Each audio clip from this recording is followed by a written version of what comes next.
आज आपण घरातील काही वस्तू वापरून भांडे घासण्यासाठी असं एक जादुई पावडर तयार करणार आहोत, ज्यामुळे तुम्हाला कमीत कमी वेळेमध्ये आणि कमीत कमी मेहनतीमध्ये सर्व भांडी घरातील स्वच्छ करता येतील आणि सर्व भांडी छान चमकतील देखील। आता बघा, आपल्याकडे असे बरेच भांडे असतात ज्याची की बुड अशी काळी होतात, जसे की कुकर म्हणा किंवा असं काही एखादे पातेले असतात किंवा कढई। तर यांना कसं स्वच्छ करायचं, कारण की एवढे काळे थोडे असे भांडे झालेले खूप जास्त मेहनत लागते। पण आपण जे पावडर तयार केलं आहे ना, तर त्यामुळे आपलं हे काम खूप सोपं होतं। आणि बघा काय करायचं, हे पावडर कसं बनवायचं, काय करायचं ते आपण पुढे बघणारच आहोत। याचा तुम्ही रिझल्ट बघा, अगदी चकित व्हाल। थोडंसं पावडर आपल्याला घ्यायचं आहे किंवा एकदाच तुम्ही याला असं लिक्विड फॉर्ममध्ये तयार देखील बॉटलमध्ये करून ठेवू शकता आणि जसं तुम्हाला वापरायचं आहे तसं वापरू देखील शकता किंवा सरळ पावडरच घासणीवरती घेतलं तरी चालतं। पण यामध्ये मी थोडं पावडर, त्यामध्ये पाणी टाकलेलं आहे आणि ज्या भांड्याला घासायचं आहे किंवा काळे झालेले बुडं साफ करायचे आहेत तर त्यावरती मी अशा प्रकारे ही पेस्ट टाकलेली आहे। तुम्ही स्क्रबरवरतीच हे थोडी पेस्ट घेऊन याला घासायलाच घेऊ शकता। मी याला थोडंसं असं तुम्हाला लावून दाखवते की बघा, अजून स्क्रबर देखील आपण लावलेलं नाही आणि बऱ्याच प्रमाणात आपले जे डाग आहेत ना, तर ते स्वच्छ व्हायला सुरुवात झालेली आहे। याचा रिझल्ट किती कमालीचा येतो तुम्हाला पाहून लक्षात आलंच असेल। अगदी आता बघा, मी थोडं स्क्रबर घेतलं, साधं स्क्रबर घेतलेलं आहे, सॉफ्टवालं, असं नाही की ताराची घासणी घेतली। आणि यामध्ये तुम्हाला फक्त याला 1-2 वेळा असा हात फिरवायची गरज आहे आणि तुम्ही बघाल पूर्ण हे जे भांडे आहेत ना, तर ते खूप छान स्वच्छ होतात। अगदी तांब्या पितळीची म्हणा किंवा इतर काही जर्मलची तुमच्याकडे मोठे भांडे असतील, डब्बे असतील, कढई असेल, इतर तवा, असं काहीही तुम्ही याने स्वच्छ करू शकता। आणि बघा किती छान हे भांडं पूर्ण असं काळं झालं होतं, किती डाग झाले होते ते किती स्वच्छ झालेले आहेत। आतमधून बाहेरून देखील तुम्ही याला असंच स्वच्छ करू शकता। पण आता बघा, जसं मी नेहमीच या प्रकारे हे भांडे स्वच्छ करते, पण हे जे पातेले होते ना, ते काही दिवसापासून वापरात होते आणि अशा प्रकारे काळे झाले होते। व्हिडिओ बनवायचा म्हणून याला मी घासलं नव्हतं आणि आता बघू शकता तुम्ही किती छान स्वच्छ झालेले आहेत। अगदी थोडेफार जे काळे डाग तुम्हाला वाटत असतील ना, तर तुम्ही जसं आता याला धुता नाही किंवा एखादा ताराच्या घासणीने एक जरी हात फिरवला ना, पूर्ण हे डाग निघून जातात। आता बघा, हे एक पातेलं किती जास्त खालचं पूर्ण बूड असं डल झालं होतं, पूर्ण याची शायनिंग निघून गेली होती, पण या आपल्या पेस्टने किती छान हे स्वच्छ झालेलं आहे। तर आता मी याला स्वच्छ पाण्याने धुवून घेणार आहे आणि नंतर सुकवून वापरण्यासाठी तुम्ही याला घेऊ शकता।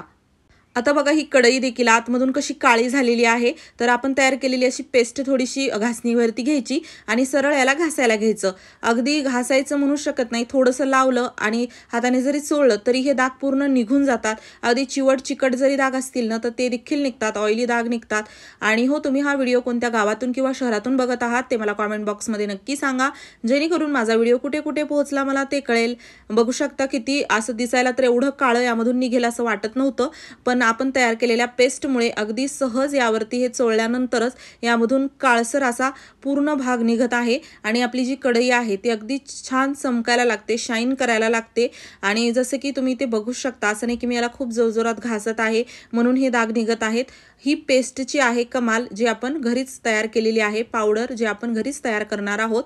आणि काय होतं, बऱ्याच वेळा बऱ्याच जणांना भांड्याच्या साबणाची ॲलर्जी असते, हाताला खाज सुटते, हात खराब होतात। पण आता भांडे घासायचं काम काय आपण टाळू शकत नाही, तर त्यासाठी देखील तुम्ही हा उपाय करू शकता।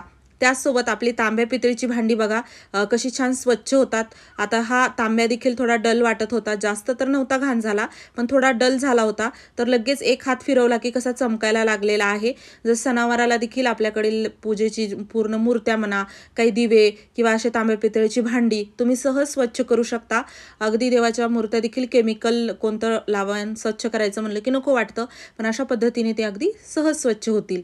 आता बघा, तांब्या देखील कसा चमकत आहे। अशा तांबे पितळेच्या भांड्यावरती न ठेवूनच आपोआपच हिरवट डाग व्हायला लागतात आणि ते डाग निघत नाही, तर ते डाग देखील तुम्ही याने सहज काढू शकता। तो डाग देखील मी तुम्हाला काढून दाखवणार आहे।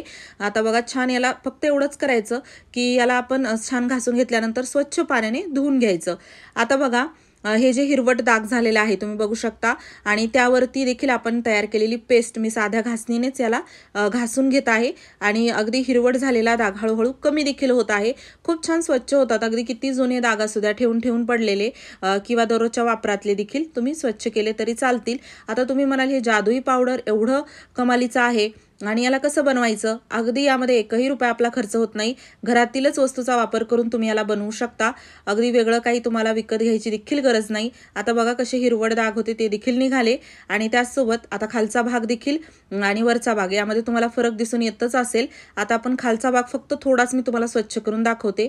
बघा कसा साफ होतो. मी तर म्हणेल घासायची गरज नाही. आता व्हिडिओ मोठा होईल म्हणून मी यामध्ये वेळ जाईल म्हणून थोडं याला तुम्हाला स्वच्छ करून दाखवत आहे. तुम्ही ही पेस्ट हे पावडर फक्त लावून जरी ठेवलं आणि थोड्या वेळाने धुतलं ना तरी हे पूर्ण डाग निघून जातात. आता बघा पूर्ण खालचा भाग आणि वरच्या भागामध्ये तुम्हाला फरक दिसतच असेल. साईडला आपण जो स्वच्छ केलेला नाही. आणि त्यासोबत आता हे पावडर कसं बनवायचं चला बघूयात. तर यासाठी बघा आपल्याला लागणार आहे 1 वाटी इथे गव्हाचं पीठ. गव्हाचं पीठ घ्यायचं आणि साधारण जसं मिक्सरच्या भांड्यामध्ये मी याला बनवत आहे. तुम्ही अगदी नाही मिक्सरच्या भांड्यात बनवलं तरी चालतं, पण काय होतं मिक्सरमध्ये छान हे एकजीव होतं, मिक्स होतं, म्हणून मी थोडं याला मिक्सरच्या भांड्यामध्ये बनवते. 1-2 महिन्याचं मी एकदाच बनवून ठेवते. तर 1 वाटी इथे आपण घेतलेलं आहे गव्हाचं पीठ. अर्धा वाटी आपल्याला घ्यायचं आहे मीठ. हे प्रमाण लक्षात ठेवा, म्हणजे कसं स्वच्छ हे लवकर होतं. प्रमाण थोडं इकडे तिकडे झालं तर स्वच्छतेसाठी कमी जास्त वेळ लागू शकतो, त्यामुळे हे प्रमाण लक्षात ठेवा. त्यानंतर बघा अर्धा वाटी परत इथे मी घेतलेला आहे वॉशिंग पावडर. म्हणजे 1 वाटी आपल्याला घ्यायचं आहे गव्हाचं पीठ, अर्धा वाटी मीठ, अर्धा वाटी वॉशिंग पावडर. कपडे धुण्याचा जो सर्फ असतो ना त्यामध्ये कोणताही तुम्ही इथे वापरू शकता. त्यानंतर आपल्याला इथे लागणार आहे 1 चमचा हळद. 1 चमचा हळद यामध्ये टाकायची आणि त्यानंतर बघा अगदी सहज घरामध्ये ज्या उपलब्ध वस्तू असतात त्याच मी वापरत आहे. याला मी थोडं मिक्स करून घेते. मिक्सरचं भांडं माझं थोडं छोटं आहे तर मी याला ना 2 टप्प्यामध्ये बनवते, पण तुम्हाला जर एकदाच बनवायचं असेल 3-4 महिन्याचं तर 2 वाट्या जरी घेतलं तुम्ही तरी पुरेसं होतं, कारण थोडंच लागतं प्रत्येक वेळी. त्यानंतर आपल्याला इथे लागणार आहे सिट्रिक ॲसिड, लिंबू सत्व याला म्हणतात. अगदी आपण ढोकळा बनवतो ना त्यामध्ये टाकतो. आपल्या घरी ते असतंच, नसेल तर तुम्ही बाजारात अगदी स्वस्तात घेऊ शकता. दिसायला बघू शकता असं काही साखर जे असते ना त्यासारखं असतं, बघू शकता अशा प्रकारे, किंवा पावडर फॉर्ममध्ये देखील मिळतं तर ते देखील तुम्ही घेऊ शकता. इथे घेतलेलं आहे आपण लिंबू सत्व 1 चमचा यामध्ये टाकायचं आणि याला व्यवस्थित मिक्स करायचं. आता यानंतर बघा आपल्याला मिक्सरचं भांडं जे आहे ना ते पूर्ण झाकून मिक्सरवरती 1 ते 2 वेळा छान याला फिरवून घ्यायचं आहे. तर याला मी छान असं फिरवून घेतलं. पूर्ण हे एकजीव झालेलं आहे आणि हे भरपूर असं पावडर तयार झालेलं आहे. जसं की मी म्हणलं तुम्ही याला पावडर फॉर्ममध्येच वापरू शकता किंवा पेस्ट करून वापरायची असेल वापरू शकता, किंवा एखाद्या बॉटलमध्ये याला लिक्विड बनवून तयार जरी ठेवलं आणि प्रत्येक वेळी घासण्याच्या वेळी जरी घेतलं तरी चालतं. तुम्हाला जसं कम्फर्टेबल वाटेल त्यानुसार तुम्ही वापरलं तरी चालेल. आणि बघा आपण साबण अजिबात यामध्ये वापरलेली नाही, म्हणजे ॲलर्जीचा काही त्रास होणार नाही. अगदी नॅचरल वे आहे भांडे घासण्याचा. एकदा ट्राय करून बघा. थोडं मी आता याला काढून ठेवलेलं आहे आणि एका डब्यामध्ये मोठ्या मी याला भरून ठेवणार आहे. तुम्ही पण हे जादुई पावडर बनवू शकता, जेणेकरून भरपूर मेहनत आणि वेळ वाचेल. आणि हे कधी कुठे कसं वापरायचं ते तर आपण अगोदरच बघितलेलं आहे. याचा रिझल्टही तुम्ही पाहिलेला आहे. तुम्ही एकदा करून बघा. आणि आता मी याला भरून असं ठेवलेलं आहे. इथे बघा हे पावडर जे आहे ना यामधील वस्तू या सर्व गरजेच्या आहेत. कोणतीच वस्तू स्किप करू नका.